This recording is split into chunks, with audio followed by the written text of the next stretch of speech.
Assalamualaikum warahmatullahi wabarakatuh. Innal hamdalillah wa nusholli ala rasulil karim. Saudara-saudaraku, bagi sebagian orang membuli merupakan suatu ketagihan. Sehari saja tidak membuli orang, maka kepalanya akan pusing, hatinya tidak akan tenang. Sehingga hari-hari dia senantiasa membuli orang, siapapun orangnya. Orang yang baik dia bully, apalagi orang yang tidak baik. Ketahuilah, orang yang suka membuli orang lain, maka amal-amal ibadahnya, pahalanya akan ditransfer kepada orang yang dia bully. Dia bully lagi, maka pahalanya ditransfer lagi kepada orang yang dia bully. Dia bully lagi, ditransfer lagi, sampai akhirnya semua pahala amalannya habis ditransfer kepada orang yang dia bully. Kalau sudah habis, apa yang terjadi?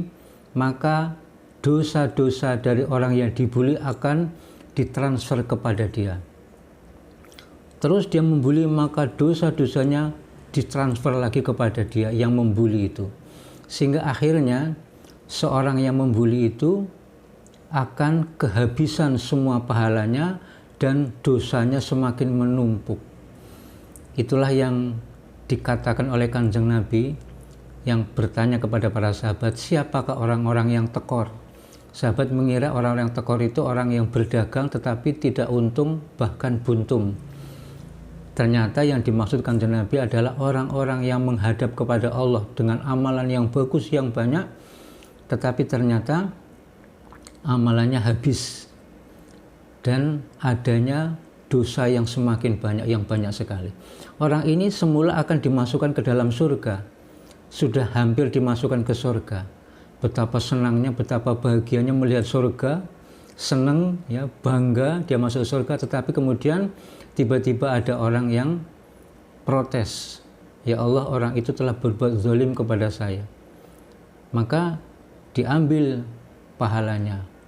Ada lagi orang yang protes, dia telah berbuat menzalimi saya, menipu saya, menyakiti saya, terus sehingga akhirnya tidak jadi masuk ke surga, tapi diseret ke dalam neraka jahanam. Ya.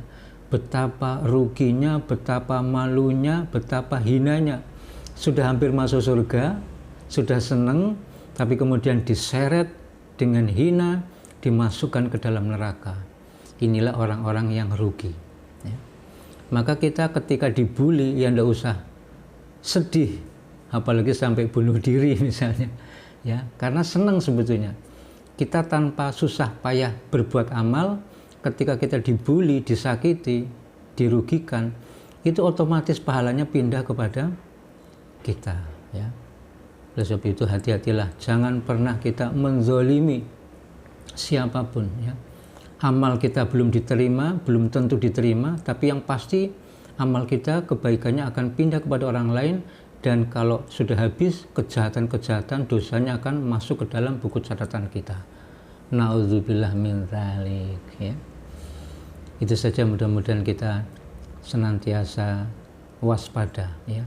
Jaga hati kita, jaga mulut kita, jaga pikiran kita, agar jangan sampai kita berprasangka buruk kepada orang lain, apalagi sampai terucap kata-kata yang membuat seseorang sakit hati, merugikan orang lain. Yang rugi sebetulnya diri kita sendiri, bukan siapa-siapa. Insya Allah.